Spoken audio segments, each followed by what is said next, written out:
નમસ્કાર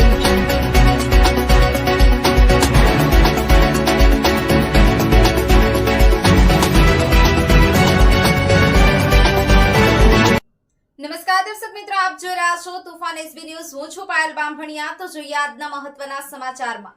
વાગરાના કલેન્ડા ગામની જમીન પર થયેલા ગેરકાયદેસર દબાણને દૂર કરવા ગ્રામ પંચાયત, સરપંચ અને તલાટી દ્વારા કલેક્ટર અને તાલુકા વિકાસ અધિકારીને લેખિત રજૂઆત કરવામાં આવી। ટીડીઓના આદેશથી ગલેન્ડા પંચાયતે રસ્તો તોડ્યો। માથાભારે ઈસમોએ રાતોરાત રસ્તો બનાવી દીધો।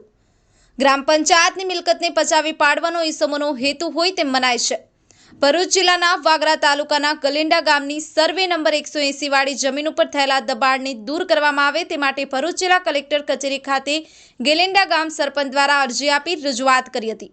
ભરૂચ જિલ્લાના વાગરા તાલુકાના ગલેન્ડા ગ્રામ પંચાયત કચેરી દ્વારા ગામની ખાતા નંબર 146 અને સર્વે નંબર 180 વાળી શૌચાલય માટેની જમીન ગલેન્ડા ગ્રામ પંચાયતના હસ્તકની હોય ગલેન્ડા ગ્રામ પંચાયત દ્વારા ઠરાવ કરી તેમાં રસ્તો ન બનાવવામાં આવ્યો હતો। ગામના જાગૃત નાગરિક ફિરોજના ઉત્સિંગ દ્વારા તાલુકા વિકાસ અધિકારીની રજૂઆત કરી કે રસ્તો એક તોડવા માટે અરજી આપવામાં આવી હતી। તાલુકા વિકાસ અધિકારીએ રસ્તો તોડી નાખવા આદેશ કર્યો હતો।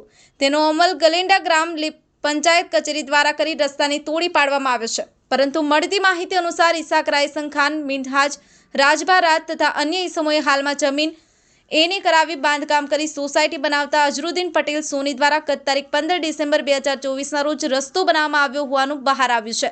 આ રસ્તો તાલુકા વિકાસ અધિકારી દ્વારા હુકમ કરી ગલેન્ડા ગ્રામ પંચાયતની તોડી પાડ્યો હોય તેમાં કોઈ પણ જાતની પરવાનગી લીધી ન હોવાનો આક્ષેપ ઊભો થયો છે।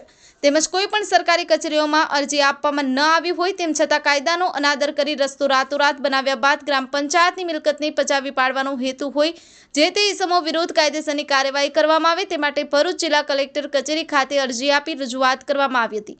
વધુમાં ગલેન્ડા ગ્રામ પંચાયતના કામોમાં ખોટી રીતે અડચણ કરતા હોય અને કાયદાનો અનાદર કરી રસ્તો બનાવ્યો હોય તેવા માથાભારે ઇસમ સામે પણ સખ્ત કાર્યવાહીની માંગ કરવામાં આવી છે। Safiq Patel, Toofan SB news, Amod. નામ જયંતિભાઈ છગન રાઠોડ। મારી પત્ની ગીતાબેન રાઠોડ ગલેન્ડા ગ્રામ પંચાયતમાં સરપંચની ફરજ બજાવે છે। મારા ગામમાં મિનહાજ રાજભા રાજ, ઇસાક રાયસન ખાન, અઝર સોની દ્વારા ગેરકાયદેસર રીતે પંચાયતની જમીન પર દબાણ કરવામાં આવ્યું છે જે ટીડીઓ સાહેબના હુકમથી દૂર કરવામાં આવ્યું હતું, પરંતુ આ ઇસમો દ્વારા કાયદાનો ભંગ કરી દૂર કરેલ દબાણને પાછું કરવામાં આવ્યું છે।